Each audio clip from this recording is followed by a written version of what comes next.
How to make an SEO-ready blog post title using WriteSonic. In order to do that, just head over and click on this blog.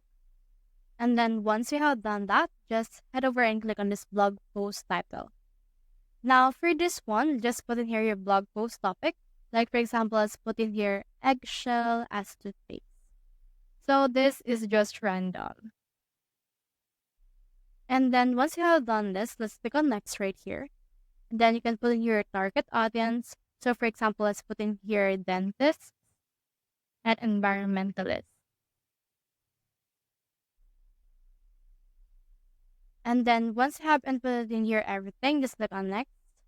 Now this will load in order to personalize things for you. You can put in here a sustainability angle or unique angle. I'll head over and put in here a sustainability aspect as well as cost effectiveness and as well as dental health benefits. Now click on next right here. You can put in your title styles. For example, for this, I'll just head over and put in here catchy.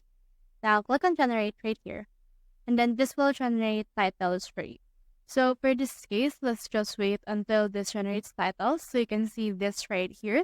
So they will give you a lot of titles that you can choose from. They will give you 10. And then you can head over and then just choose one that you want to use for your blog post. So that's how you make an SEO-ready blog post title using WriteSonic. Hope we helped.